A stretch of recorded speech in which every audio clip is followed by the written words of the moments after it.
Welcome back, guys, to the Webheads Podcast. It is me, Steven. I'm here with my brother. And co-host DeMarco. There we go. This is that show where we talk about the Marvel events that started in 1939 all the way to present. We said it a few weeks ago that we went from 1939 to 1990 in about a year. Mm-hmm. We just hit 1990 a year into this. I was looking at the numbers. We don't hit 92 for another year. Goddamn. If we do this show for a whole nother year, one episode a week, we don't get to 1992. That's crazy you say that because I was reading mine and I looked at the year and I was like, cool, we're about to hit 91. We're going to start seeing some like more modern art and stuff. Nope, not even close. We got another 52 episodes before that. That's crazy. All right, guys, let's get the show started. Hello.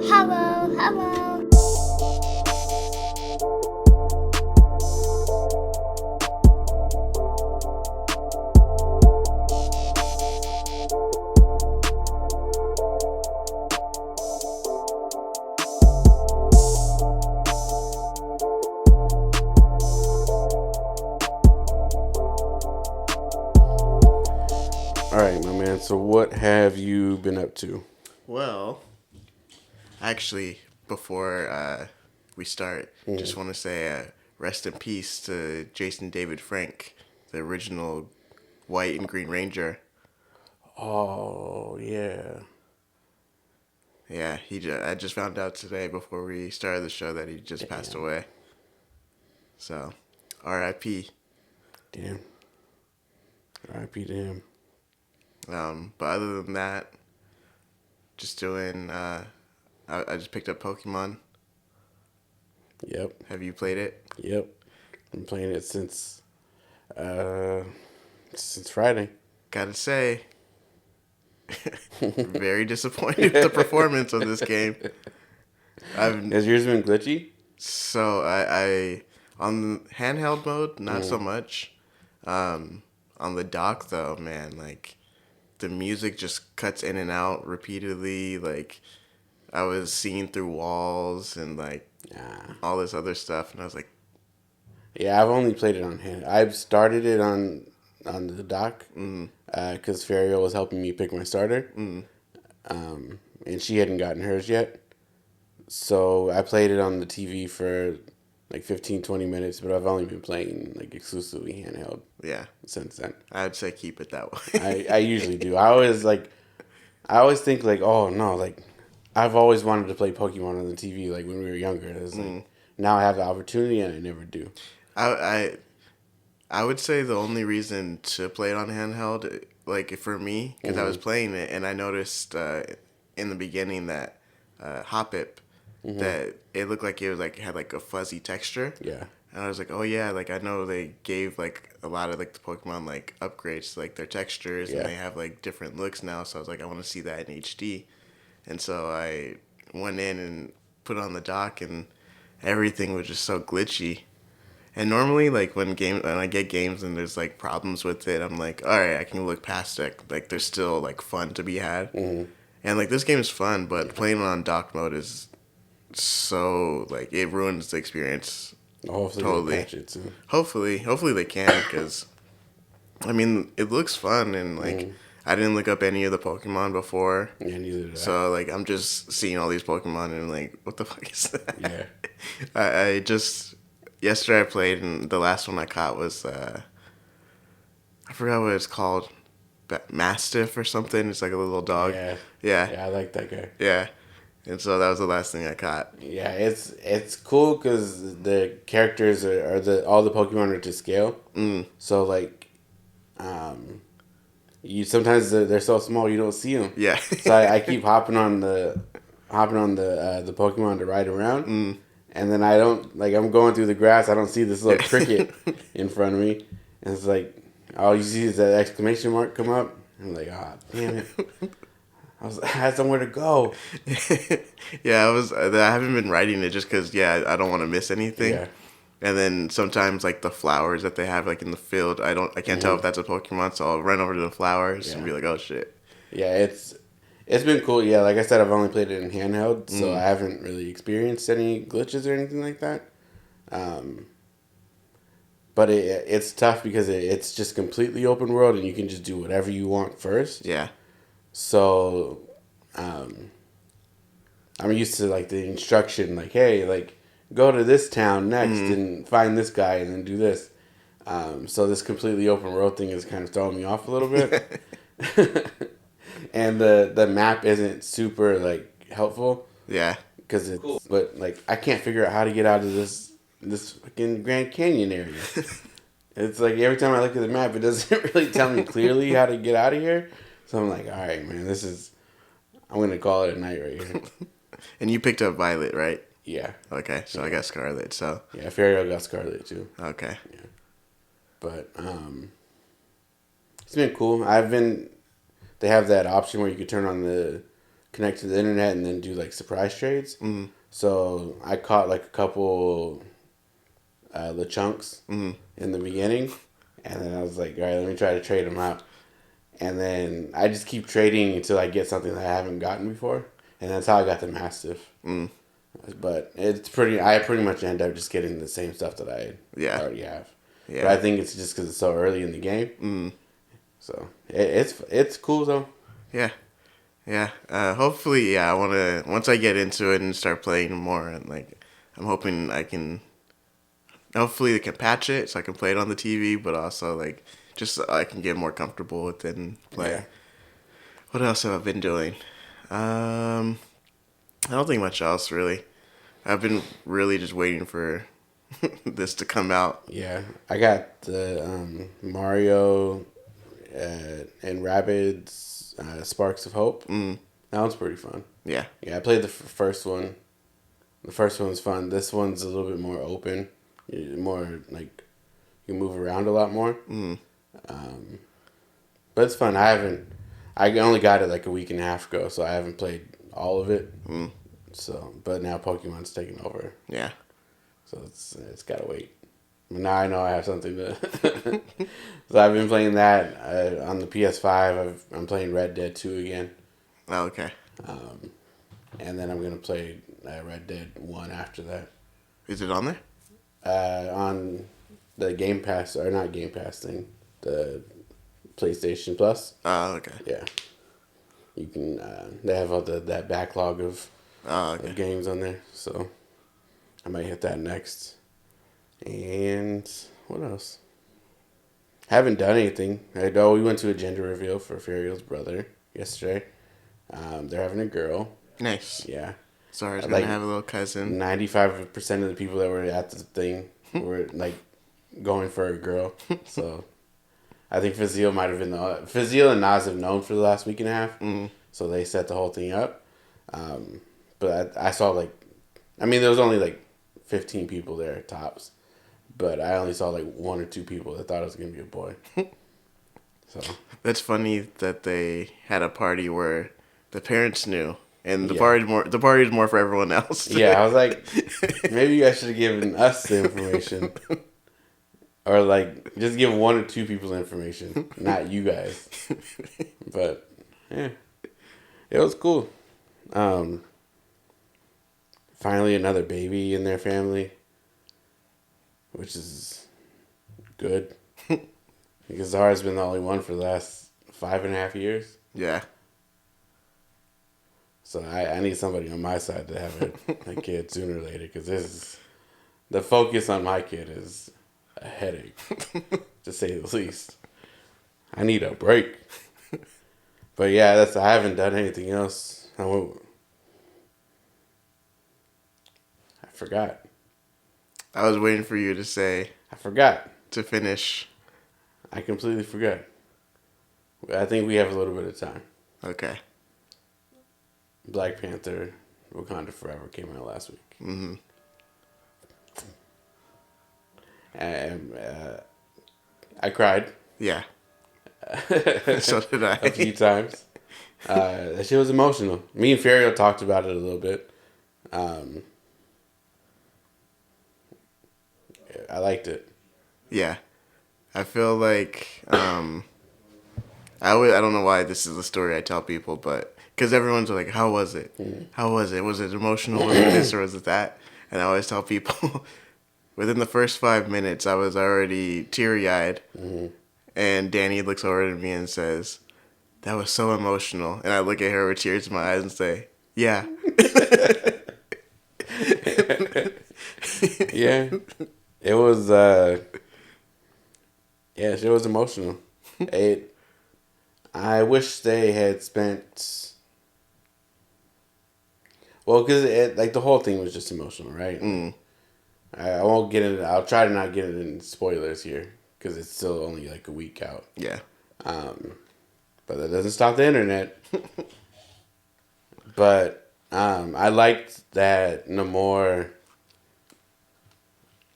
followed through on pretty much everything that he said he was gonna do. And he's like, if you guys aren't gonna be with me, I promise that you are against me. Yeah. And I will wreck this place. So I liked. I'm just so glad that he wasn't the character from the early comics that we've read. Because, boy, I tell you, if he was anything like that, I was going to throw a fit. Yeah, I was worried they were going to make him like that, and I was going to hate his character. Yeah. And it's not that I loved his character. I felt like there were still some areas that they could have worked on. But I definitely liked, like, they made him scary in a way. Yeah. Like, he can go either way at any time. Like, he almost seemed a little unhinged. Yeah. But, like, he was able to cover up most of it with, like, a little bit of charm, a little bit of, like, yeah, let me extend the olive branch to you. But, like, because, like, he hasn't. I can only imagine that he hasn't had to come out of that water very often, if at all, his whole life. Because we have. If you're just doing it based off of the movie logic, we've never seen him. So you can only imagine that he hasn't had to come out. yeah. Or at least make big appearances in, like, crowds or, major cities or something. Yeah, even though somebody said that that time in, was it Endgame, where Cap said that he saw whales in the Hudson? They said that that was probably Namor right through. But I think me and Fariel were talking about it, and she said that the only thing that she didn't like was that the Dora Milaje have just been like strong as hell every time we've seen them, ready to whoop somebody's ass in like a heartbeat. And then here they were just like kind of just like broken and like not as strong. I kind of chalked it up to them. Like they're in a hidden city. Still, nobody really knows how to get there unless like you really know. And one night, somebody that does not live here just creeps up on your queen and the princess in the middle of the night. So one, he shouldn't have been able to get in there in the first place. And two, the fact that he was there and said, hey, like, you guys are going to ride with me. Yeah. Like, that doesn't leave very many options for, like... No, that throws everything off. Like, because how did he... He's not playing around. And he brings friends. A lot of friends. So, like, the way I talked it up was just, like, they've never had a battle come to them like that. So, like, they were just kind of, like, thrown off. Yeah, I mean... Not really on top of their game. It's... You think you're on top, and then all of a sudden someone's there with you, and you're like, okay, how do I deal with someone who's just as strong? Yeah, because even in the beginning of the movie, they were talking about how, like, Wakanda is the strongest nation in the world. And it's like, okay. Yeah, we all believe that. And then all of a sudden this other underwater nation comes and they're kind of, like, handing it to you. Yeah. So it's like, well, wait a minute. It's just like being on the top for like so long, and then all of a sudden something. You know what it is? It's Cars 3. you're on top for so long, and then this new guy comes in and just like, hey, I'm here, and I'm gonna I'm gonna wreck your whole life. Get with it or get out the way. Yeah, I just pieced those two together, Yeah, yeah. I mean, it was a solid movie. Mm-hmm. I don't like. I'm not going to get into it because I don't know if people like take our opinions and like his. For me, like I don't like reading reviews or just looking at the scores they give because then that gives me like already a feeling of like, okay, I'm going to think of it this way. Yeah. But it was a solid movie. I had fun with it. I can kind of see like where they did the rewrites, and if Chadwick Boseman was still with us, like I can see where like his character, where T'Challa would have fit in to all of it, and like it didn't make me. It made me want to see that movie just to have him back, but like this one was still really good at still kind of giving us like that feeling and that follow up that you know we got. Yeah. And boy, that mid credit scene. Which one was it? Oh yeah. We won't talk about it here because that's too early to talk about. I was you like mid credits. I was like thinking like that was right there. I was like, was there another one right after? But no, there's only one. Yeah, there's only one. There's no end credit scene. Yeah, and it's a pretty lengthy one too, which is good. I was like, I'm always worried when I see them that like the next line is just gonna cut it off, you know. And so watching it, I was like, okay, this is going on for a pretty long. When she asked him what his name was, I thought they were gonna just like cut it off like right there. Yeah, but I'm excited to see where that goes. Yeah, I definitely see that as like a way to continue the character without doing what everyone wants them to do with the character. So I cried during that part. Yeah, that was pretty emotional too. I can't do this too much more. Ant-Man and the Wasp better be funny too. I better be laughing the whole time Kang is just tearing apart the fucking quantum realm. Something that I did like though was like the tone. Like everyone complains, oh, Marvel movies make too many jokes. Marvel movies are this or that. Like, and I know not all the Marvel movies are going to follow the same tone because this was like more of a, like this covered like a serious topic and you know everything, but the tone was very like straightforward. Yeah, there were some jokes here and there, but it wasn't like the normal Marvel movie where there's just like kind of silliness sprinkled throughout. It was more just like, okay, there's going to be a few funny parts here just to kind of alleviate some of the tension, but it's really just going to follow through with like some like full like some of the Marvel movies like Love and Thunder was kind of like it was really heavy on. They turned that to like 20. Yeah, they broke the knob. Yeah, like they turned it to 20, realized the knob wouldn't turn back. They're like, hey, we gotta leave it here, man. Normal movies would be like, no, we gotta fix this. Yeah, cut it back a little bit. Thor: Love and Thunder was like, hey, it's not broken, just leave it. But here it was like, in Black Panther, it was more so like, you're gonna have to relieve this pressure somehow. Like, loosen the cap a little bit, let some of the pressure off, close it right back up. We'll build it up again. But it was. I know that they wouldn't ever do it, probably just out of respect for Chadwick Boseman. But I almost kind of wanted to know what it was that Shuri couldn't understand to save her brother. I mean, there's theories rolling around that it was like maybe something with the snap and then him coming back, like maybe that affected people differently, like health-wise. So I'm part of me is glad that they didn't say anything about it, just like kind of leave that mystery there. Yeah. Because we don't need to really know. Yeah, I mean, it's a sickness that killed him. Like, but the only part of me that wants to know is because Shuri's damn near the smartest person in the world, at least in this universe.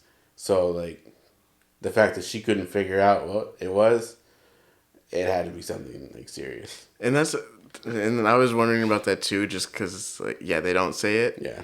But I'm thinking, like, in any Marvel movie, if you hint towards something or say something, people are gonna go like try to dissect it or like, oh, what does this mean? What does this? Yeah. What does this mean? You know, so it's like, if they would have just said like it was this, and because he waited so long to tell everybody, like there was just nothing that can be done. Yeah. Then it just leaves it at that, which is fine. Like, you know, now we know like he died from this and that. But like now, because they didn't say it, which I guess they were trying to do to be respectful and like not try to make it a thing. Now people are gonna be like, well, what did he die from? What couldn't she fix? What's happening to Like me. Yeah. So it's like if you guys aren't gonna like try to fix or like talk about it in the future, like it's just like one of those like catch-22 things. You either do or don't. It's just gonna be a either forever way. mystery at this point. And I saw other people talking about, oh, why wasn't any of the Avengers or anybody else there for the funeral when they were all there for Tony? And it was like, it's a private funeral.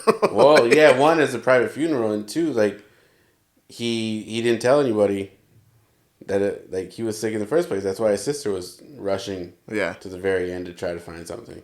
So it's like, I can't imagine Captain America and Bucky knew about it. Yeah. So and they're not sending out. I mean, I'm pretty sure they're going to tell everybody. Like, it's the King of Wakanda. Like, everyone's going to know that he's dead. But like, pretty sure they're not sending out invitations to say. No. It was just people reaching for having more cameos. In the movie. It was good though. They kept it simple. They didn't go cameo heavy. I really liked Riri. Yeah. I'm interested to see what's gonna happen with their suit now, based off the end of the movie. I saw some leaked stuff online for the suit that she has. Do we get Ironheart before Armor Wars or after? I know Ironheart comes out next fall, so I don't. So probably before. So I think yeah. Cause Secret Invasion comes out before Ironheart. I don't know. Let's look it up. But it was good. I really liked it. I'm excited to see where the Black Panther goes going forward. Ryan Coogler that man is so good. I haven't seen Creed because I think he directed the first Creed movie. Yeah, I think he did the first. And then, I forgot who did. Sylvester Stallone did the second one? I'll just keep it to the first then. Let's see. It looks like it says it's coming out next year, but it doesn't have an actual date. Ironheart? No, Secret Invasion. See, it says Secret Invasion is early 2023. Okay. 6 episodes. But Ryan Coogler, that man's good at his job. There's a rumor that he's taking over for, I think, Secret Wars? Are they going to do Secret Wars? That's what they want him to do. That's what I've been seeing people want him to do. Yeah, that was a rumor. And I think someone did an interview and asked him, and he was just playing coy. That'd be interesting if he did do it, because I mean, like, the first Black Panther had the action, but I felt like it was, I don't know, not that it was scaled down from, like, the other movies, but, like, maybe because it really only took place, like, a lot in Wakanda. Yeah. But it'd be interesting to see how he does with all the other characters and, like, the action in that, and with Kang or whoever is going to be in Secret Wars. Yeah. So Secret Invasion comes out early next year. Ironheart comes out later next year. So probably like fall, like you said. But yeah, I'm down for Ryan Coogler to do Secret Wars. It's gonna be a big movie though. It's gonna be a big ass movie. That rumor, or I didn't know if it was an interview or a rumor, but they were saying that Kevin Feige wants every every character that's been in a major Marvel movie in that movie. Yeah. So if that's the case, that's a hell of a lot of people. Well, imagine the budget for that movie. If Marvel movies keep going the way they are, Disney's gonna greenlight that shit.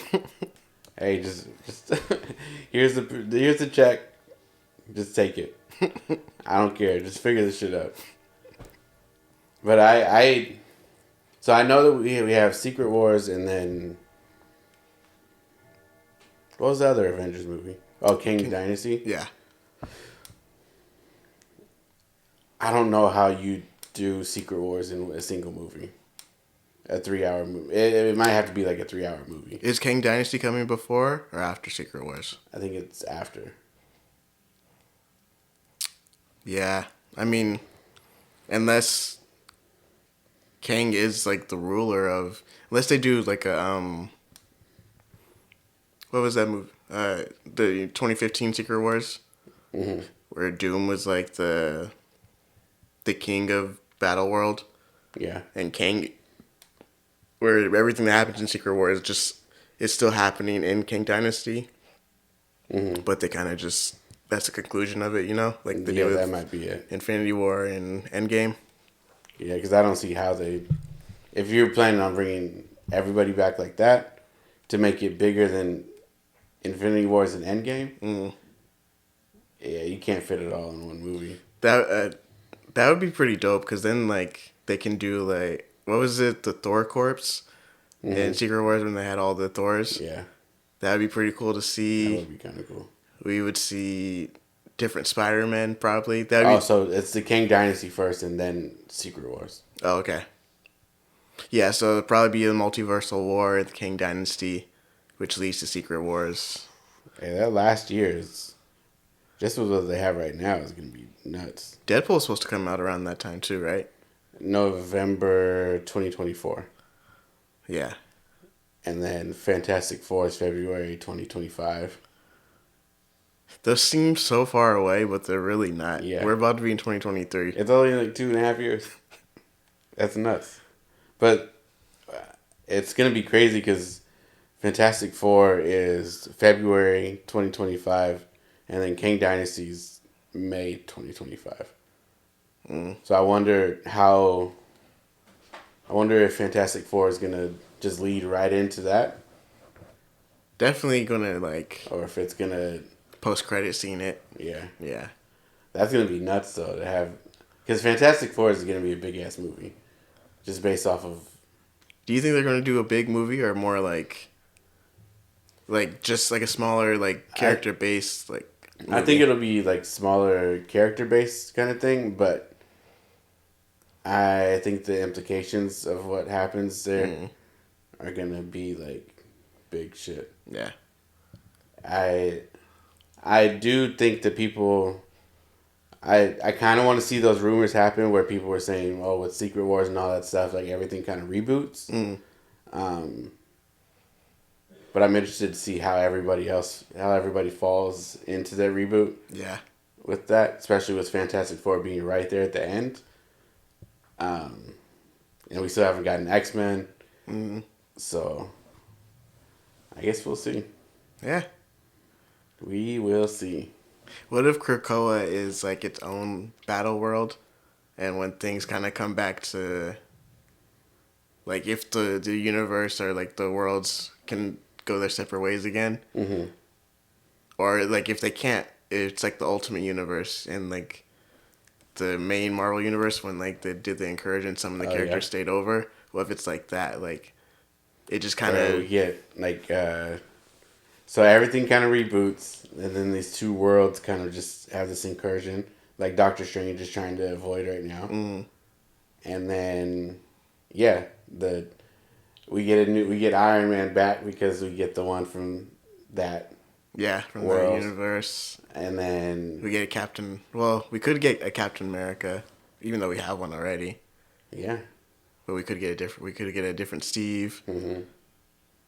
We can get a different Spider-Man. You know, it'd be dope if they do secret, like, all the different universes, but they bring over Into the Spider-Verse characters.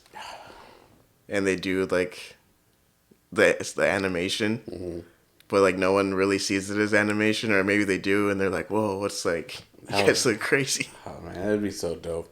I'm so excited for that movie. I do wish Tom Holland would be in it. But if I don't give a shit, if he's not, I'm still gonna watch it. Yeah, That shit looks amazing. that doesn't come out till next year, I think, right? Yeah, Like summer or something. Yeah. We should be seeing some stuff about that hopefully soon when the new Yeah, year comes. what's this? Daniel Kaluuya. Oh yeah, They it's just Spider-Punk. In there. Issa Rae is Spider Woman. Mm. I want. I was. I hope they don't keep her as just like the white Jessica Drew. I don't think so. I wouldn't think so, but I don't know. All the character art that I keep seeing, not from the movie, but every time they post Issa Rae and Spider Woman, they just keep posting Jessica Drew. Yeah. Not Jessica Drew. Well, is her name? Is it Jessica Drew? Yeah. Yeah. I don't know what I don't know. Something's going on there. You're probably thinking of Jessica Jones, and you're like, that doesn't sound. Because I was just reading the variants the other day. But yeah, I'm excited for this shit. Yeah. I'm excited for the movie, but I'm also equally excited for the pops because now I get even more variants of Spider-Man. Yeah, they didn't push back the Marvel mystery box for Amazon for Into the Spider-Verse, so I got a Miles Morales pop and a Ghost Spider one. And they're both pretty dope. I like the Miles one. I like his suit. Yeah, that movie's, it's just so good. The first one was just so fucking good. I remember watching that and thinking like I don't think it wasn't even like an animated like, oh, this is the best animated movie I've ever seen. Like that was probably like one of the best Spider-Man movies I'd ever seen. The only thing I didn't like about the first one was that they did the whole. It was kind of like an Uncle Ben origin story in a way, just pieces moved around. Yeah. I wish they would have gone with like the comic book one where Uncle Aaron like kind of like blackmails him into, helping him out, and then they kind of have that final fight at the end. Yeah. But I guess you kind of have to work with it just to make it fit into the multiverse thing. So, so I was just looking at this thing for Phase 5. Just with what they have scheduled right now. It's a lot of shit. We got Ant-Man to start it off, Quantumania, then Secret Invasion, Season 2 of What If, Guardians, The Marvels, Echo, Season 2 of Loki, Ironheart, X-Men 97, the Agatha Harkness show, Spider-Man Freshman Year, Marvel Zombies, Born Again, Captain America New World Order, Thunderbolts, Blade, and Deadpool 3. That's a lot. don't forget the Guardians Christmas special that comes out in a couple. Next week. Is it next week? Yeah, I think Wednesday. Jesus, already? Or this week. Or is it next week? Next week. Let's see. That does look pretty fun though. The 25th. So Friday? Yeah. Day after Thanksgiving. Yep. So yeah, that should be fun too. James Gunn, the new CEO of, not CEO, is he CEO? Yeah, co-CEO of DC Films. All right, so we're gonna get started in a second. Real quick, I'll give you guys what comic books are coming out this week. Alien #3, haven't touched those. All Out Avengers. I bought that because they had a Scotty Young variant. Yeah. So I bought that, and then I forgot that I had it because I hadn't read it. So then 3 weeks later, I would go to the comic book store, I'm just looking for stuff to buy, so I buy All Out Avengers, and I read it. I'm like, okay, this is pretty cool, and then I'm like, let me go through my old stuff, and I pull that one out. I was like, oh shit, it's the same book. I did that a few weeks ago with Poison Ivy.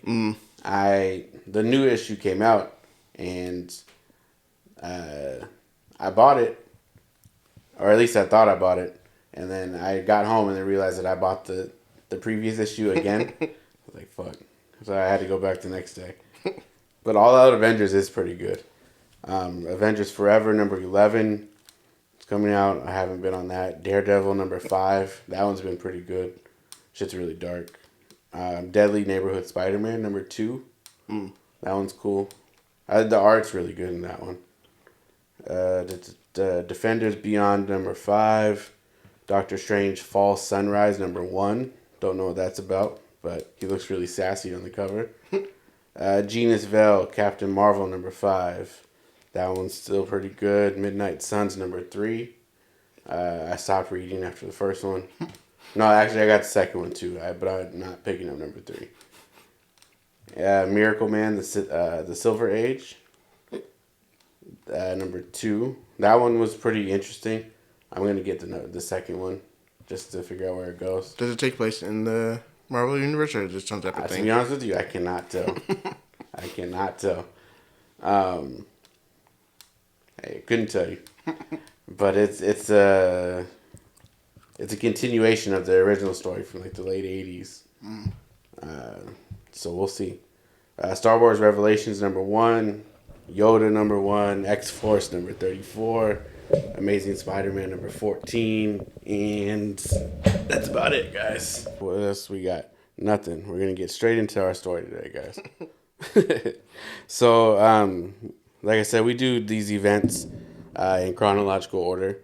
I'm pretty sure there's a few events that we've missed throughout the time. And it just happens. And one of the ones that we happen to miss is the first appearance of the Sinister Six. And that happened in 1964. Great, so we're going back in time. A little bit. Only for one issue. Because it's going to give a little bit of context for the event that we're doing today, which is the return of the Sinister Six. So let's just get straight to it. So we got Doc Ock. He breaks out of prison because, of course, he does. They all do. And instead of going into hiding, he runs into town trying to find 5 other Spider-Man villains because he spent his whole prison sentence thinking of ways to get back at Spider-Man. So he gathers up Kraven the Hunter, Mysterio, Sandman, Vulture, and Electro. And he's gathered these 5 because they've almost beaten Spider-Man. That's his whole thing. And mind you, this is 64, so we are about a year and a half into Spider-Man being a thing at this point. So all of these villains have just barely gotten beat by Spider-Man. They haven't beat him. He didn't go get 5 Spider-Man villains that have won. He's gotten 5 that just barely lost. Well, if you combine all of them together, that should be good odds, right? Yeah, that's what you would think. But let's keep going with the story, because what you think is not what's going to happen. So, yeah, he gets 5 that have almost beaten Spider-Man. Meanwhile, out on the town, Spider-Man gets stuck high up on a roof when all of a sudden his powers have just completely dissipated. He has no powers. And he thinks that he can't figure out why, but he thinks it's due to exhaustion. But he doesn't want to risk being out much longer, so he changes back into the civvies, takes a long walk home because he can't swing. It takes him like an hour and a half. But when he gets there, he has dinner with Aunt May.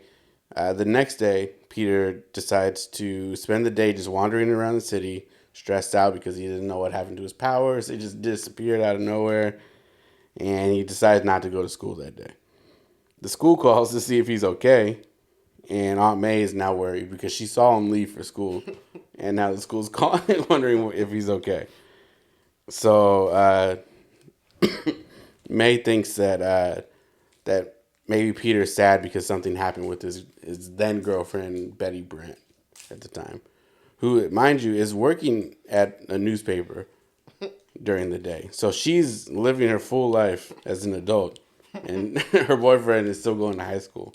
Something is wrong here. I don't care if it's 1964 or not.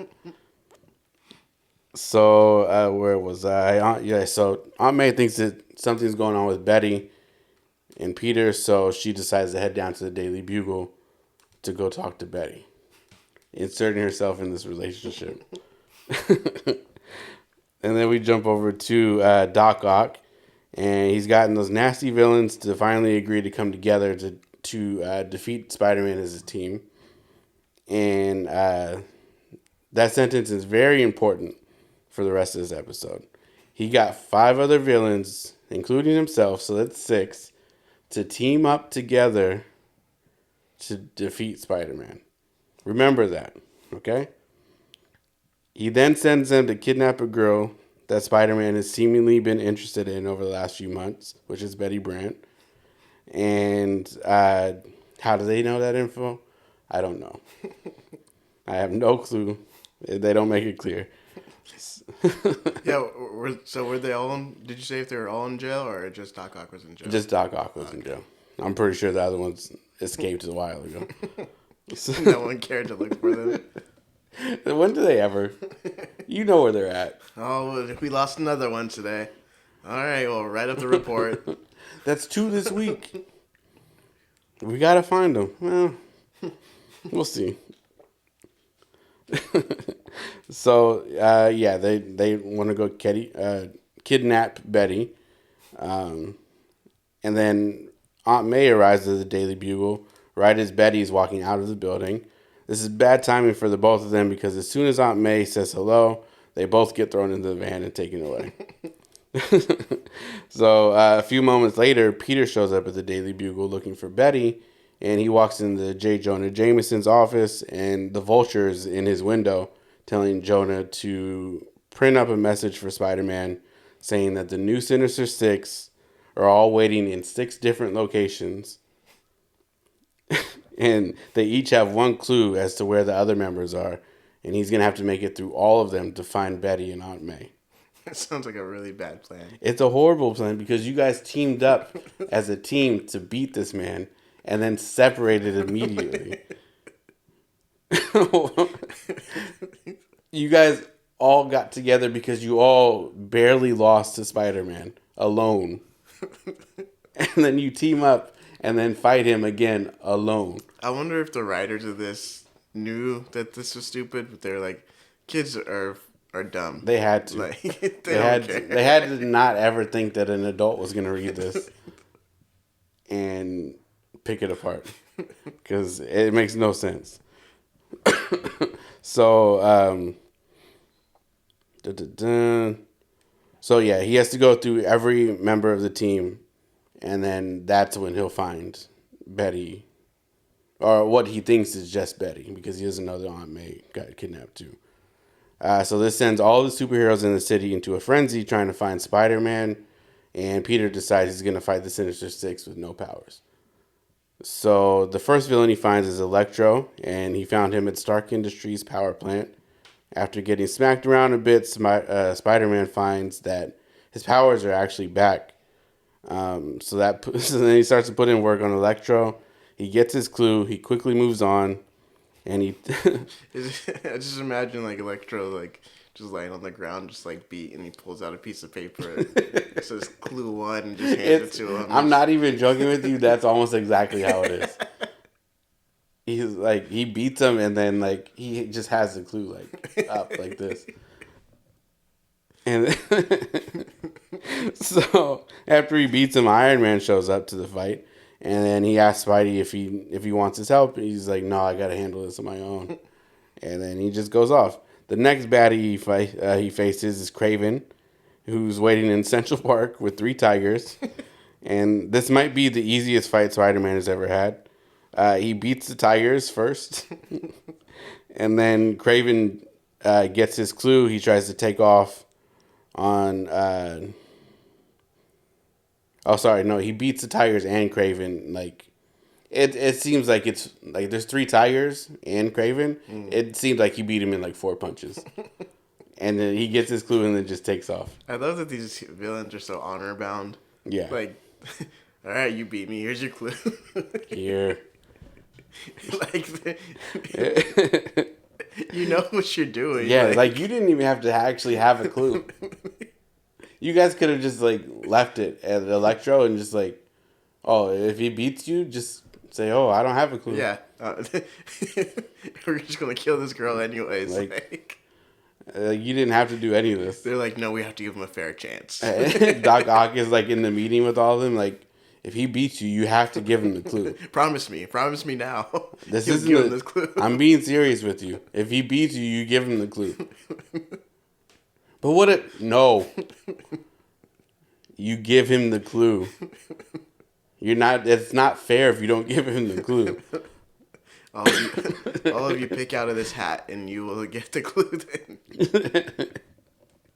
So yeah, he beats the Tigers. He beats Craven. He gets his clue, and he tries to take off to his next place, and then he runs into the Human Torch, who also offers his help. Spider-Man tells him the same thing as Iron Man. No, I got this. I got to handle it on my own. The next special fight. Do you really though? Nah, you could probably bring in some help here. So the next fight he gets to, it looks like he has a fight with the X-Men. But we find out quickly that it's Mysterio. He made his own androids to look like some of the X-Men. And he made them attack Spider-Man. Spider-Man makes light work of Mysterio and the androids in a matter of minutes. But also somehow starts a fire after he beats the androids. They just like start to light up and like burn. And it starts to burn the next clue a little bit, but he's able to shoot his webs onto it, saves it. You go on. And then in some of the battles going forward, he handles everything pretty much with ease. He beats Sandman in an airless room by just holding his breath long enough to hold out. Like, Sandman traps him in a room because he doesn't need to breathe. So he traps him in a room with no air. And Spider-Man literally just holds his breath for like a couple of minutes. And then Sandman is just like...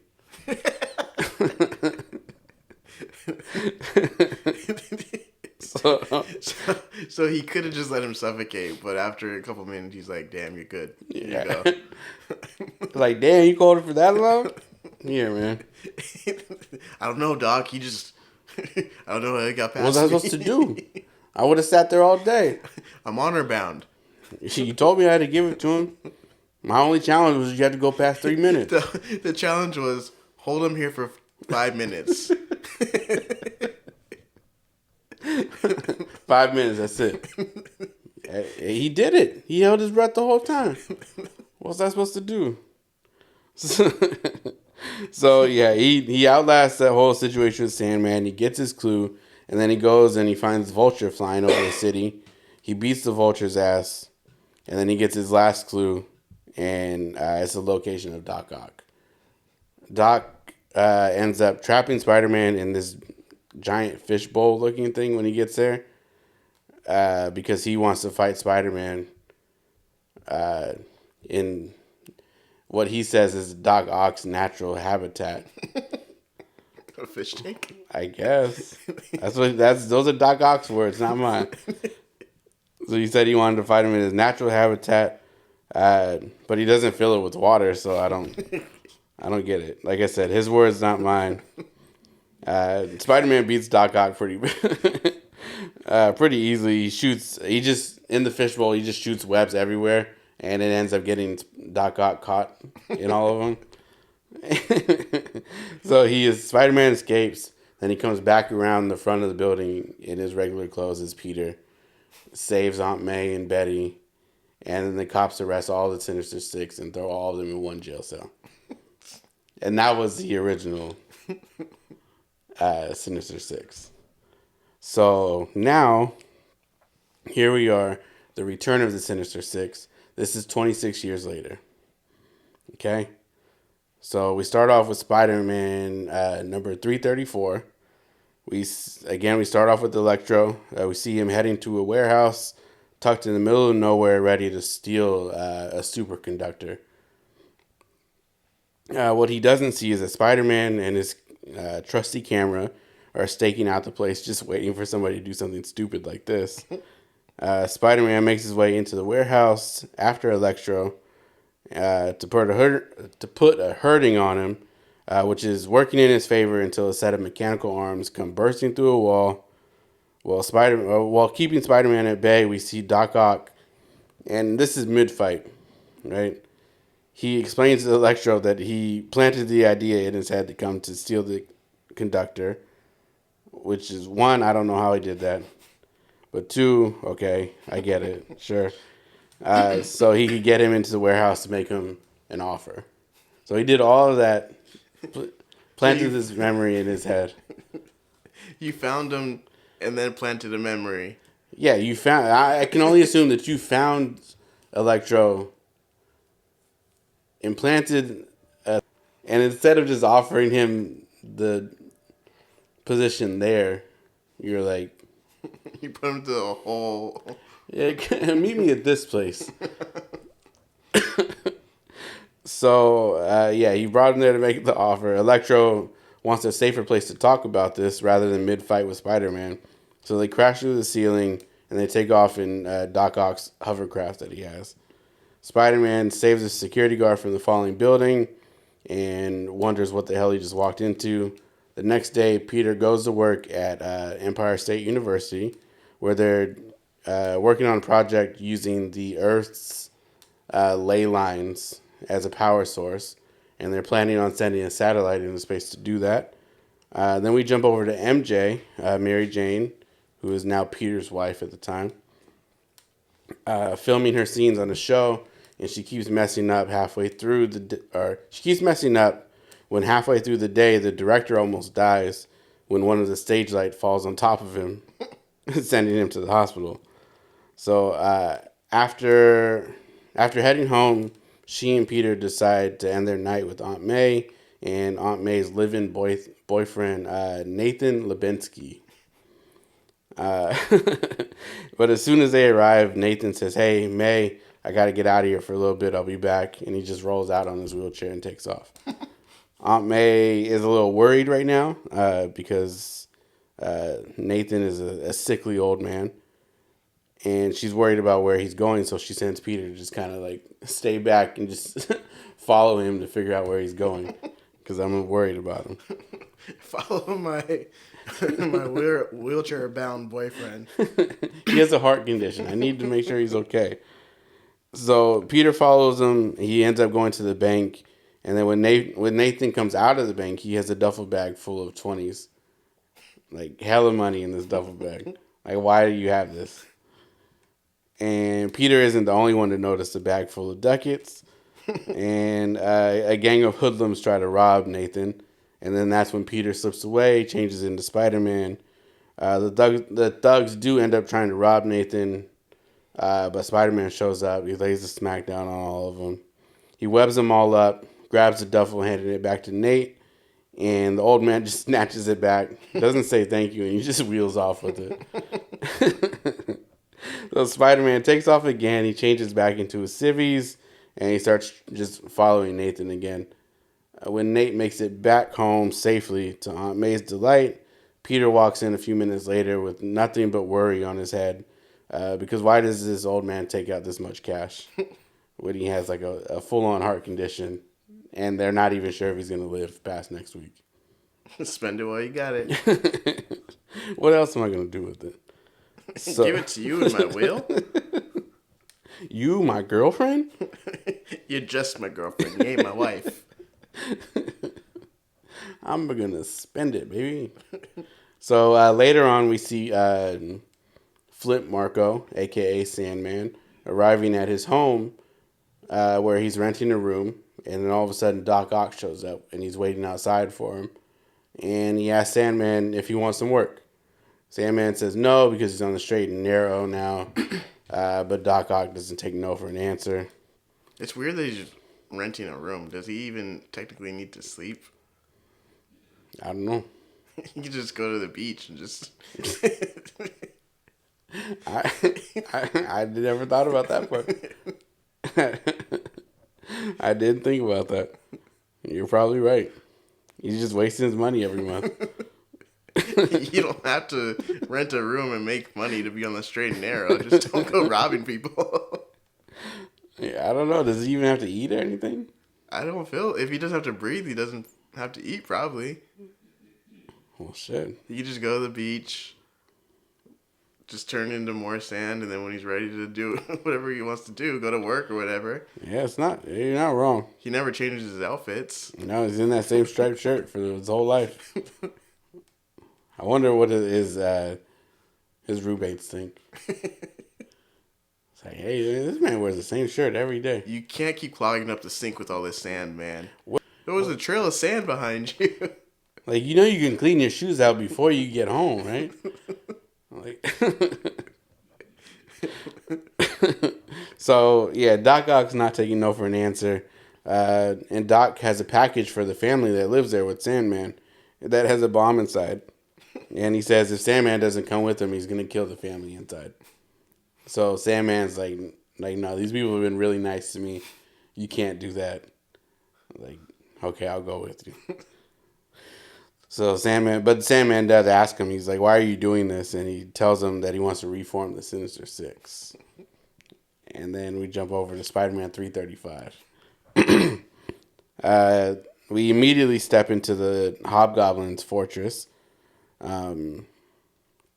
which has just been broken into by Doc Ock. And he's trying to convince Hobgoblin to become a new member of the Sinister Six. Because for some reason, Kraven was not a part of the team this time. Doc Ock probably didn't like the Tigers. I did this before, 26 years ago. He brought tigers. It was the easiest fight out of the six of us. I'm not bringing him back. Wait, so he decided, I don't want the guy with the tigers, but I'll bring the guy who just gave the clue to Spider-Man after a couple minutes. Yeah. I'm not doing anything. Yeah. I'll bring back the Sandman who just stood there for 5 minutes and watched him. Hey, look, I don't know what I'm doing here, so just say we fought and I'll give you this. Yeah. It was pretty much just two kids that are like too young to be doing 7 minutes in heaven. They both went in the room and they're like, hey, neither one of us want to do this. Just wait it out for a minute. Just make some noises. I'll lay down at the end. I'll just give you the clue. You can go. I love kissing. I do this all the time. Yeah, she kissed me so hard. Me and my girlfriend do this 5-6 times a day. It's no big deal. My mom knows I do this. So yeah, he breaks into the Hobgoblin's fortress, wants him to be the newest member. And after being burned in the past by a former teammate, Hobgoblin's not really interested in being a part of the team. So he tries to kill Doc Ock. But Doc quickly wraps him up with the mechanical arms and then wraps one of the arms around Hobgoblin's neck and just starts squeezing until he just can barely breathe anymore.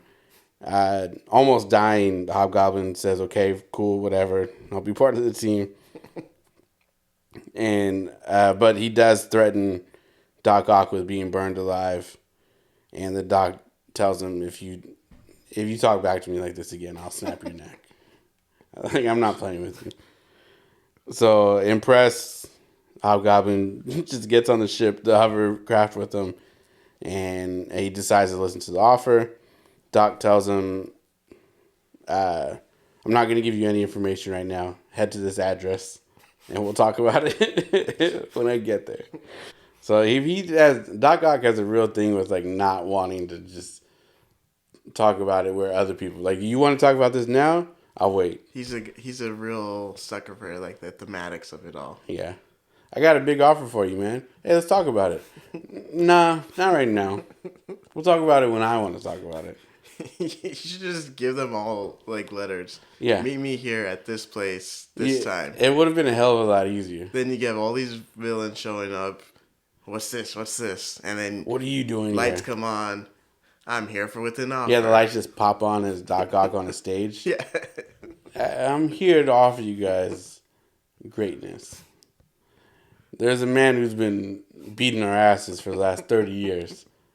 And I have a proposition for you guys. And then half the team, like pretty much the whole team except for Hobgoblin's like, we're not doing this again. Oh, and then Hobgoblin's like, shut up. I want to know what the hell's going on here. You guys have done this before? Everyone's like, yeah. Yeah. So, I mean, it seems like a good idea. What's the big deal? Why are you guys so upset about it? Just say no. Just say no. If we all say no, then you can't do take us all. We can beat him. We can't beat Spider-Man, but together we can all beat Doc Ock. Let's fucking do it. And Hobgoblin's like, nah, I think it sounds like a good idea. Let's dish these losers and get 5 other ones. So, yeah, Doc Ock tells him, I'll meet you guys over there. We'll talk about it. And then back at home, Mary Jane is visited by an officer who tells her they believe that her former stalker, this guy named Jonathan Caesar, was the one who dropped the light on her director. And for some reason, she's completely unfazed by this information. She just says, okay. And then Why are they telling her? I don't know. Well, I'm assuming because it's her stalker. And they're like, hey, just letting you know, like, we think that he tried to kill your director. You should probably watch out. Mm. So, but she was completely unfazed by it all, like I said. So Peter gets home. He calls Aunt May to see how she's doing. She tells him that Nathan isn't doing too well with his heart condition that he has going on. He goes to check on Nathan, and he tells her how scared he is to die, but he assures her that she's going to be well taken care of after he's gone. So we're kind of assuming at this point that that big bag of money he's just going to leave for her. That's what we're assuming. So Peter and MJ that night go to a charity event so Peter can take pictures for work. And they run into Flash Thompson and his new girlfriend, Felicia Hardy. The smoke show. And Flash wants to hang out, but Pete's like, no, I got to go to work. I can't do it right now. A little side story on that. Felicia is only dating Flash to get back at Peter for breaking her heart. Are Peter and Flash friends at this point? Yeah. Oh, okay. Flash is like his best friend right now. So Felicia started dating him only to eventually just break Flash's heart as revenge for Peter doing the same to her. Don't go breaking my heart. That's my best friend. How could you? Why would you? So, yeah, Peter says, I can't. Got to go to work. And he feels bad saying no, but he doesn't really trust Felicia and what she might do. So, he's like, can't do it. And so they get to the event. Peter gets his pictures off. He tries to go backstage to introduce MJ to Captain America, but Cap did his thing on stage and dipped out. He was like, I'm not sticking around for this. No fans, bye. Peace, suckers. He's like, I gotta hang out with Bucky tonight. Sorry, true Americans, not signing anything. And he gets in his limo. He's like, these fucking idiots. Takes off the fucking mask. I'm sick of this shit, man. I'm not doing this anymore. I told you to get girls in my limo when I got in. You guys couldn't have U.S. agent do this? What the hell? So still backstage, the building starts to shake. Like there's an earthquake going off. Peter runs off to change. And he finds that the Shocker is trying to steal the charity money. And so Spider-Man punches the Shocker through a wall in the middle of a concert. He punches him through a wall. And on the other side of the wall is a music venue and there's a concert going on. And he punched him into the crowd. And the crowd starts cheering Spider-Man on as he beats the Shocker down. The venue starts to crumble, so Shocker takes off, and Spider-Man tries to trip him up, webs him down so the cops can come get him, which works.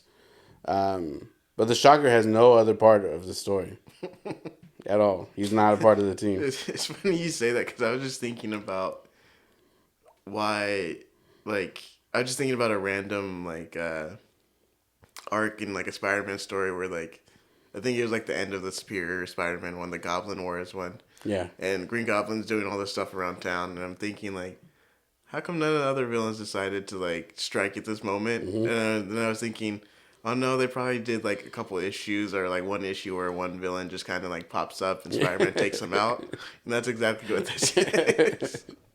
Yeah, Shocker just showed up to steal some money that night, and he just happened to be in the wrong place at the wrong time. So elsewhere, Doc Ock pulls up a Mysterio. He offers him the same things as the rest of the villains he's met up with so far, which isn't much information at this point. Mysterio doesn't want to have anything to do with it, but then the cops randomly just pull up on the both of them, and then he's like, well, I'd rather go with Doc Ock instead. So they take off. Then we get to Spider-Man number 336. Kingpin, another villain here that just shows up. It doesn't have anything to do with the real story. Kingpin and his goons are watching the Vulture show how badass his wings are now by picking things up and slamming them into the ground. And then Kingpin hires the Vulture to kill this guy named Raymond Trask. He's just a lonely man who owns a casino. And the Kingpin's lackey, this guy, Mr. Grouper, starts taking bets, thinking that the Vulture's not going to be able to actually kill him. So across town, Peter, still worried about why Nathan had all that money on him. And Peter starts thinking back to when he first met Nathan and remembered that Nathan had a really bad gambling problem.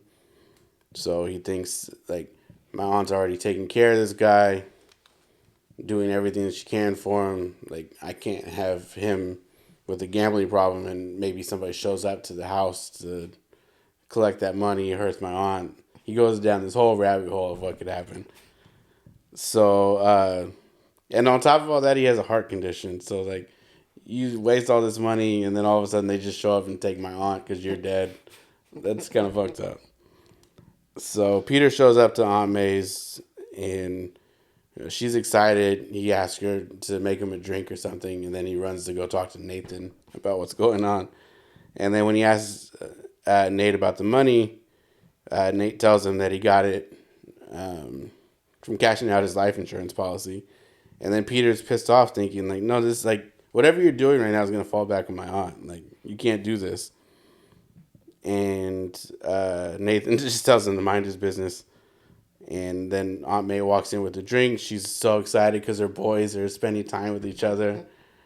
And then we jump away and we see that guy, Mr. Grouper, again.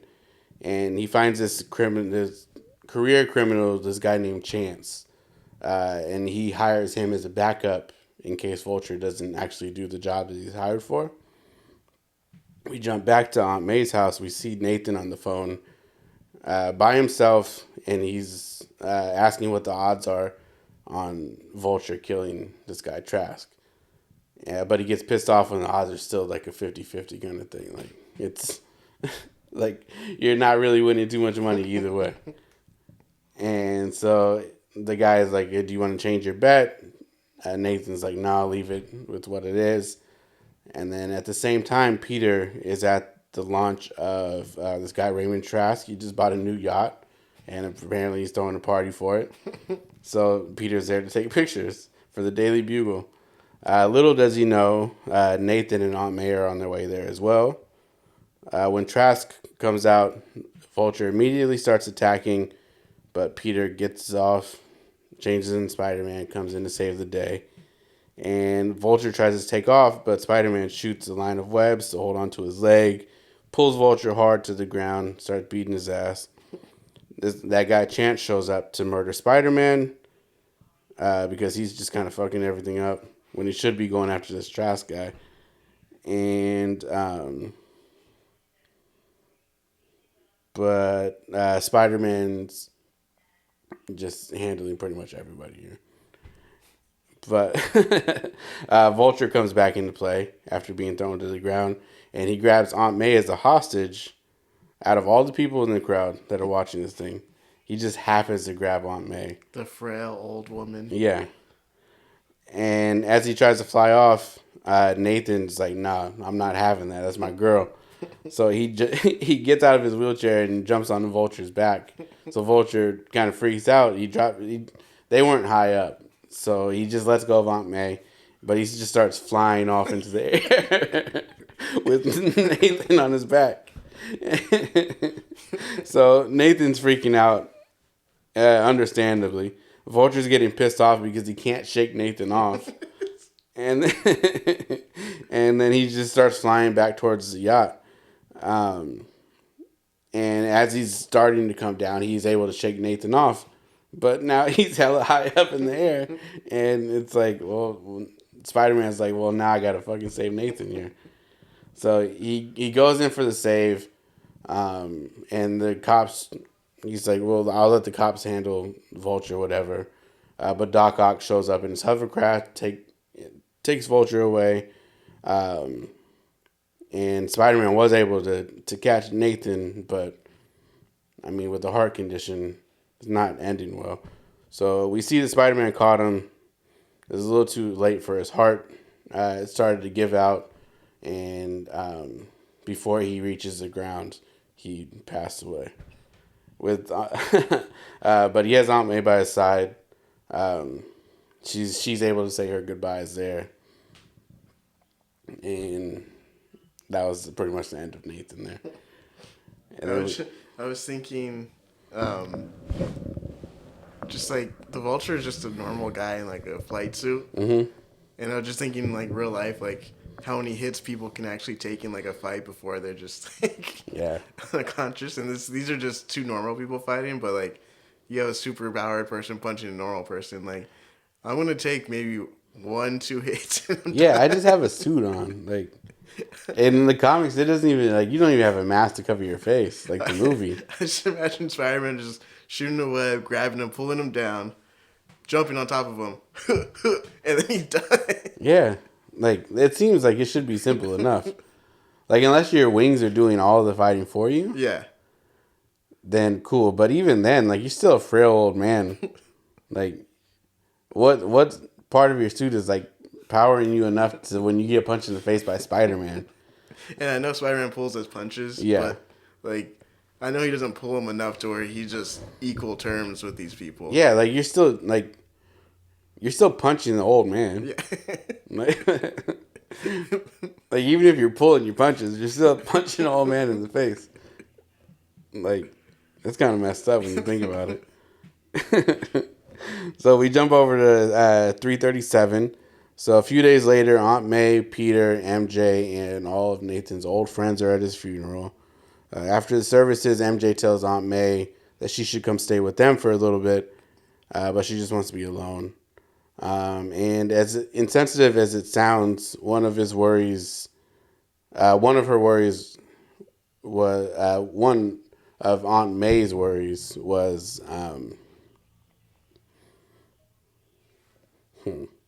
I wrote this, but I don't know what I said.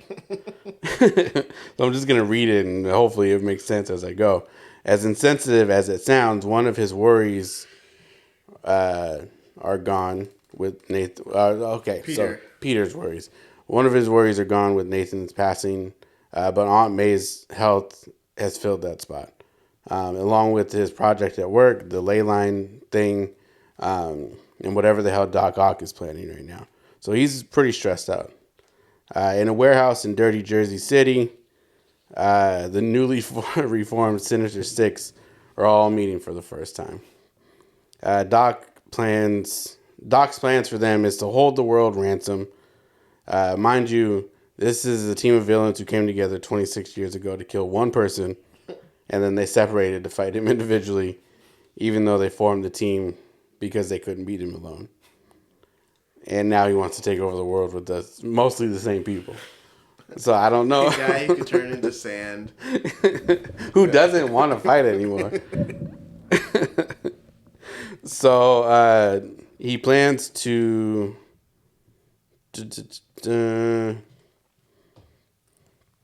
replace the dye in Peter's ley line project with poison that would wipe out the whole Earth if the world leaders don't give in to the demands that he's asking for.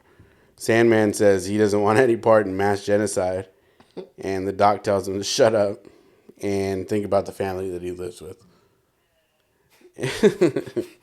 When Mysterio asks, how are we supposed to be safe from the poison if you're gonna spread it across the whole world? And he said, he sends Mysterio to ESU, the school that Peter works at, to get this mineral called burundite, and Doc is going to use that to make them all immune to the poison. And I looked up burundite, and I don't think that that's a real thing. So he sends Vulture and Electro to get more supplies. And just around that same time, Peter is arriving at work, and he's surprised to see Mysterio and the Hobgoblin tearing apart his lab, trying to get to the burundite. He tries his best to put a stop to it, but Mysterio uses illusions to make Spider-Man look like a thief attacking the building. His illusion powers are ridiculous. Yeah, I don't know why he's a criminal. He would be like the richest guy in cinema. Yeah. Well, that's the thing. He used to work in the movies before he became a criminal. So I don't know why. Fam, you could have stayed there and been as rich as ever. Just patent all your stuff. Man. You know what you can charge these studios for those special effects?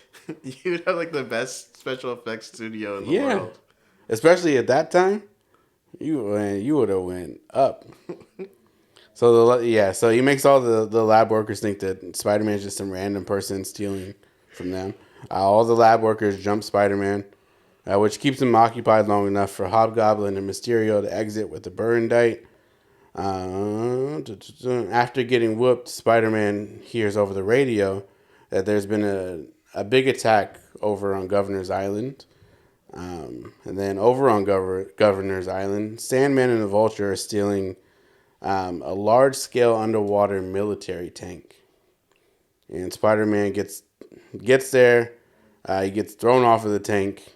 And how does one just steal a tank? Like, where do you take it? How do you... That's why I think that I have a conspiracy theory that all of these villains work for the government. They have to. You stole a military tank? You just walked in and stole a military tank? Like, you can't just drive that down the street and no one notice. No. And on top of it, it's this Sandman and Vulture stealing a military tank? I see two people. One guy dressed like a bird and the other guy just made of sand stealing a tank. If I'm any other country and I hear that stories like this are happening where the Vulture and Sandman stole a military tank, I know that I could pick any fight I want. I want somebody to write a comic book series where they write the perspective of what's happening in other countries while they hear about this stuff happening in like the United States. Yeah. Like I want it to just be like, it could be like a 6-issue run. They pick like 6 events that happened in U.S. history in the Marvel Universe, and they write the different perspectives from different countries and like what heroes there or like the governments there think, just to see like what the fuck's going on in America. We'll do it then. So, because those other countries got to be like, oh, I could take the U.S. no problem. if that Sandman did it, I can do it.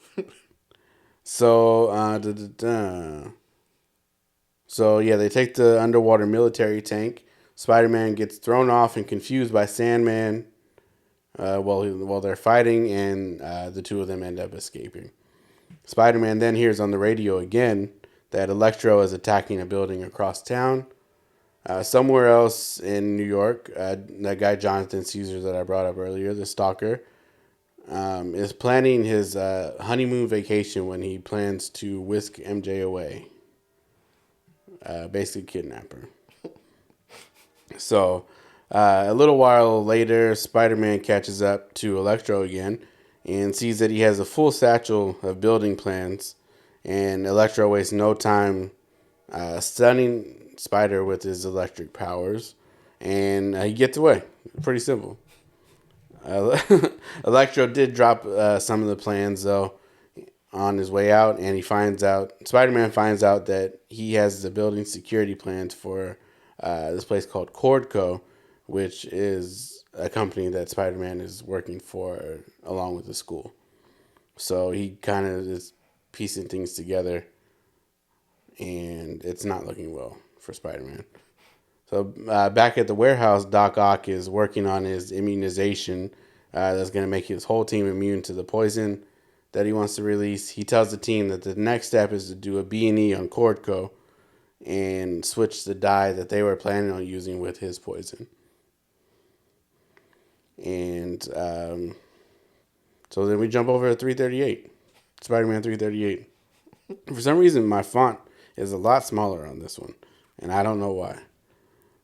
And we're just going to ride with it. So still in the warehouse, Sandman again mentions how he doesn't want to commit mass genocide.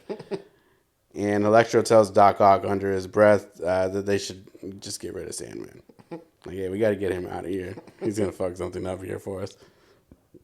So while they're going back and forth, at the site of the satellite launch, Spider-Man is scoping the place out, hoping to find some of the Sinister Six rolling around. But he's been there for hours and he just wants to go home and rest. He's got a big day tomorrow. So he stops at Aunt May's first just to kind of hang out. After his visit, he heads home, and once he makes it to his street, he narrowly misses getting smashed by a large chunk of a building that just falls off and almost lands on his head. So when he quickly races to the roof. When he gets there to see what happened, he sees that it didn't just fall off. Somebody had like chiseled away at, at the roof to make it fall. And when he gets home, he tells MJ that he thinks someone's trying to kill him.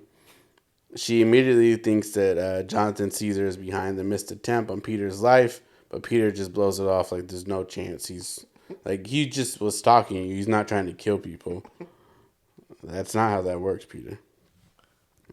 Meanwhile, back in Dirty Jers, the Sinister Six is spending time training with each other while Doc Ock works on his poison. When no one is paying attention, Hobgoblin steals a vial of the poison for himself. And the next morning, on her way to work, MJ stops at the gun store to try to buy a 38 special to protect herself. Because she doesn't feel safe anymore. Across town at the hospital, that guy Jonathan Caesar is paying a visit to the director that he almost killed at the beginning of the story. And he tells him, I need you to write a note to MJ asking her to meet you at a warehouse, and because you guys have to talk about something.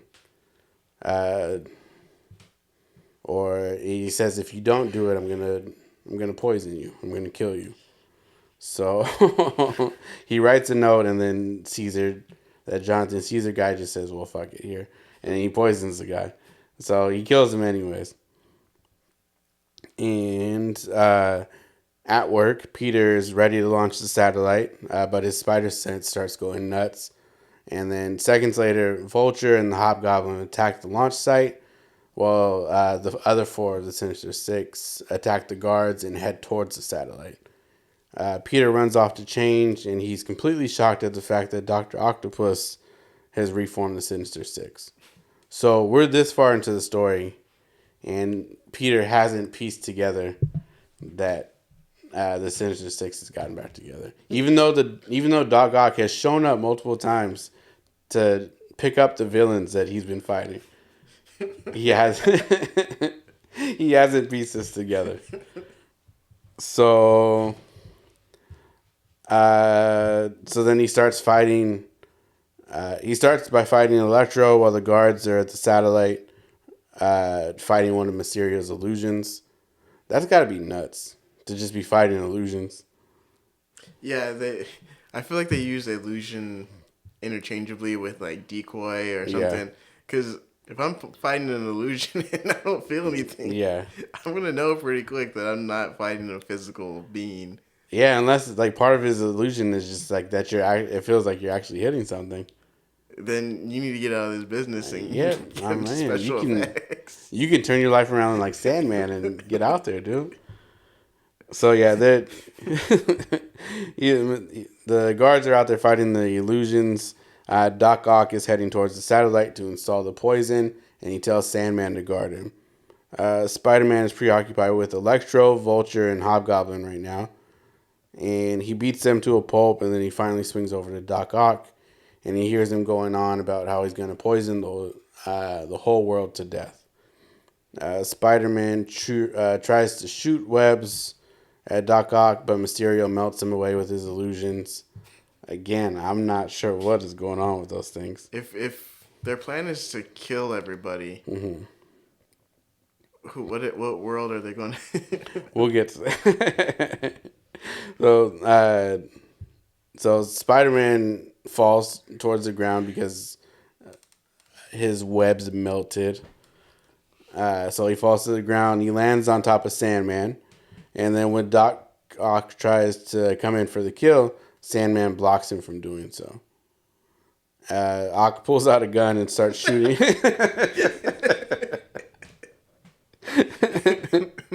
Ock pulls out a gun and he starts shooting Sandman. But it's like a special, like, I don't know what kind of gun it is, but it turns Sandman into glass. Like a heat gun or something. Pretty, yeah. So it turns him into glass, and then Doc tells the rest of the Sinister Six to break Sandman into a million pieces while he goes and installs the poison. The technicians on the satellite try to stop Ock, but it doesn't work, and the satellite is still set to launch. Spider-Man tries to take off with Sandman's statuesque body, but Hobgoblin catches him and uses the vial of poison that he stole earlier on Spider-Man, and it just leaves him dying on the ground. And then we get to the last issue of this. I feel like Sandman, he could open like a boxing gym, you know? Like, he could be in the sandbags. People can punch him and like. He just inserts himself into the sandbag. The punching bags. It just makes sense. And then he could be a boxing trainer. He can be your personal punching bag. He can just cover the whole place in sand, and then he can just create multiple punching bags, you know? He can fight somebody in the ring, but also be training somebody out on the other side. It sounds... he needs to rob a couple banks. That's all he needs to do. No, he needs to get out of the life. He needs to get in the life so he can get out of the life. Well, now he's glass, so he can't do any of that. So now we're on 339. Like I said, the last one. Hobgoblin expected the poison to immediately. Doc Ock then shows up and then tells the rest of the Sinister Six what his real plan is. And you're never going to believe this.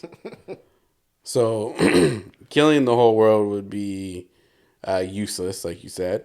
So, the poison that he put on the satellite was a chemical that will cause cocaine addicts to convulse whenever they take the drug.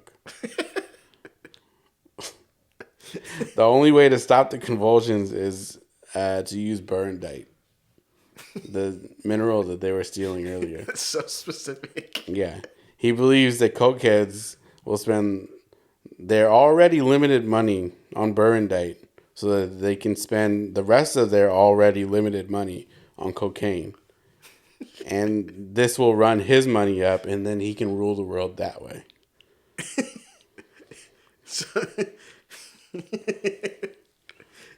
So, again, I will explain this quickly. So he's trying to be a pharmaceutical company, pretty much. Essentially. He was trying to be a street pharmacist. And he's spreading a gas that is going to make crackheads convulse every time they use crack. Cokeheads. Every time cokeheads use cocaine, they're going to convulse. And he thinks that they're then going to use their already limited amount of money to then go buy Burndyke from him. So they can do more coke? So they can do more coke. And then buy more Burndyke. No, because you already have the... I mean, unless every time you use coke, it's going to keep happening. Yeah, like... If that's the case, then okay, sure.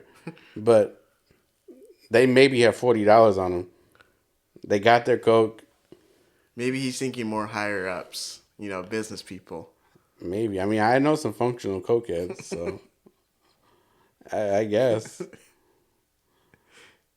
It might work, but that's a huge stretch. That's a huge stretch, and that's a lengthy process. Even if it doesn't work, even if it does work, like you're still a few years out from at least making a profit on this shit. Yeah, I mean, because think of you gotta mass produce the Burndyke. Yeah, and then you just stole the only Burndyke that you could find. And then who's to say like the government doesn't find like another cure or something? Then you're out of the picture. And there's a lot of cokeheads in, when is this, the 70s? No, it's 1990. Oh, it's 1990? Yeah. Coke was going up then. Yeah. Yeah, this is not a good plan. No, not at all. But that's his plan. So when he tells the Sinister Six that this was his plan, the Sinister Six then turns to the Furious Four.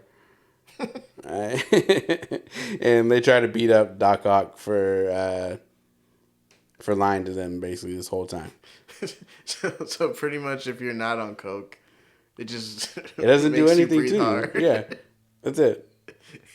You just lay down for a little bit.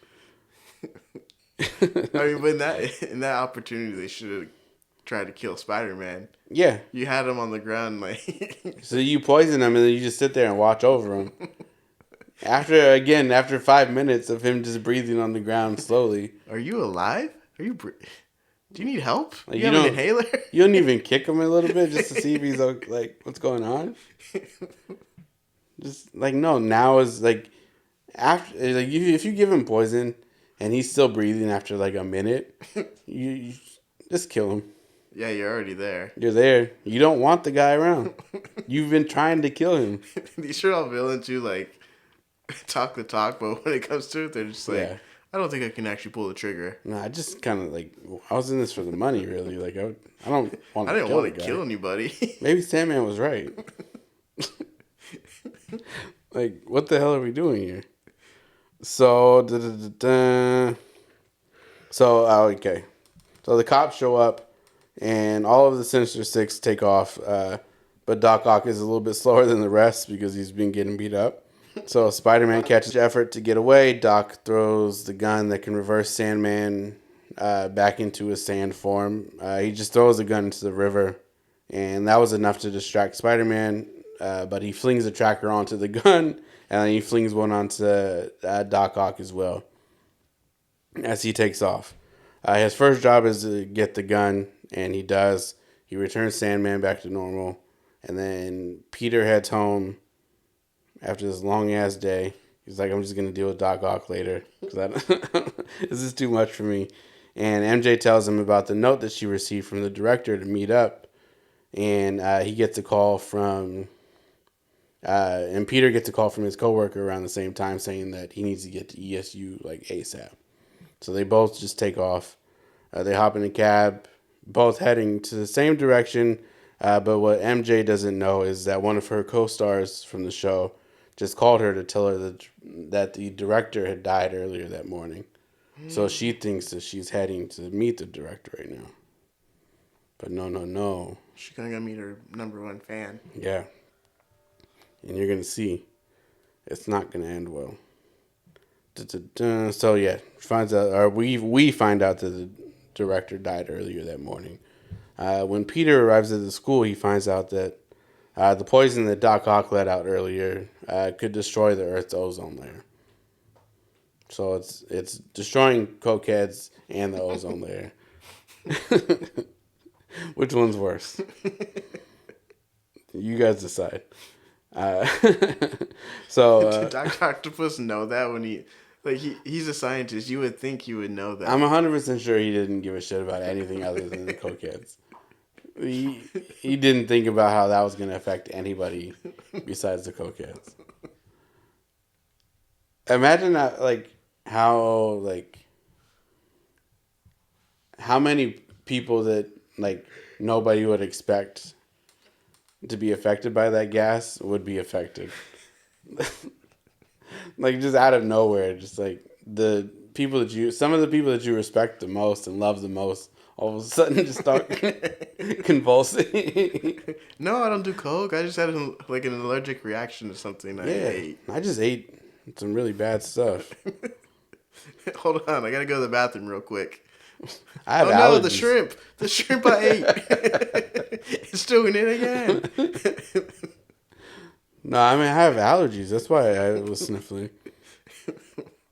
So yeah, it's destroying the ozone layer.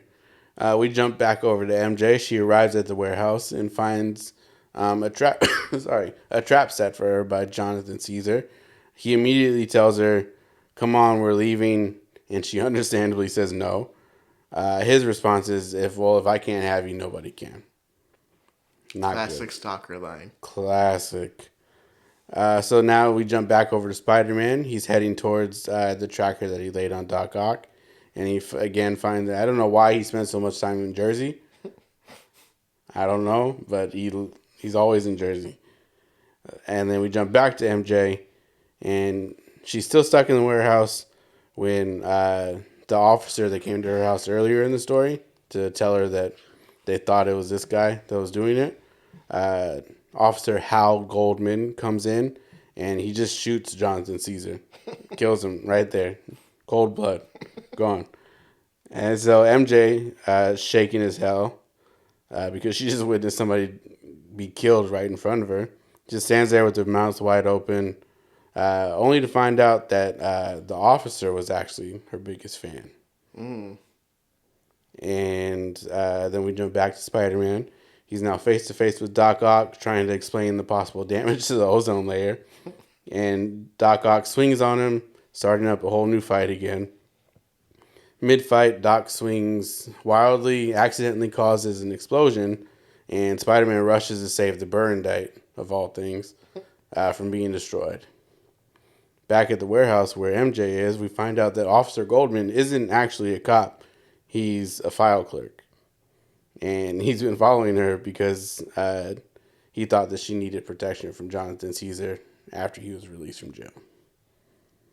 So, he's a file clerk at the police station? Yeah. Oh, okay. I thought he was just like a regular file clerk. It's like, I'm going to take this into my own He hands. works at the paper mill. Yeah, nah, this is my grandfather's gun. So this officer, he's the one who dropped the spotlight. He's the one who tried to kill Peter with the chiseled building piece. And she tells him, you got to chill because, I have a gun on me. I'm not here to play with you. And he's like, I know you don't have a gun on you. It takes, 2 weeks for you to get a gun. I watched you walk into the store today. I know you don't have a gun. And so she tells him to basically just F off. And he decides he's going to have to, okay, you're not coming with me. I'm going to have to kill you. Which is such weird logic. Yeah. Like you spent all this time following and wanting her and this and that, and then now all of a sudden you're just like, well, just going to kill you now. Oh, you're not coming with me? Well, I wasn't planning on killing you, but I guess you got to go. How fucked up is that? Now what do you do as a stalker? Do you find someone else to stalk, or are you done stalking? I'm not saying that you should continue stalking at any point. No. But, you also just, got rid of the person that you were stalking. Yeah. Now you have nothing to do. You better go find a hobby quick. Because you just fucked your whole life up. So, yeah, she tells him to F off. He decides he's going to have to kill her. We jump back to Spider-Man. He saves the Burnite. And this is when Doc Ock tells Spidey This is when Doc Ock can tell that Spidey was telling him the truth about the ozone layer, as if he was lying the whole time. Like, why would you go to Doc Ock of all people and say, "Oh no, you're hurting the ozone layer"? So he can tell that Spider-Man was telling the truth. He decides to save his revenge on Spider-Man for later, and he just runs for it. Spider-Man then rushes the Byrne-Dyke to ESU to work on the cure. Meanwhile, MJ is doing her best to trick Goldman into dropping his guard, and it works. She sprays him with hairspray in the eyes, and then takes a bat to his head and knocks him the fuck out. And Spider-Man is... We jump back to Spider-Man again. He's assisting in getting the cure finished. They call in a favor from Thor to run up the cure to the atmosphere and then release it. And to save all the Earth's cokeheads. And barely happy with this victory, Spider-Man goes home to finally relax with MJ on the couch. She just on the couch now? Yeah, she just beat a man's head in with a bat. Hey, MJ, how's your day? Oh, you know. I'm chilling, boy. I'm good. I went to the batting cages. Took 2 out for the price of 1. I'm good, man. What's going on with you? It's like on the TV shows, they sit next to each other and you see her foot slides the bloody bat under the couch.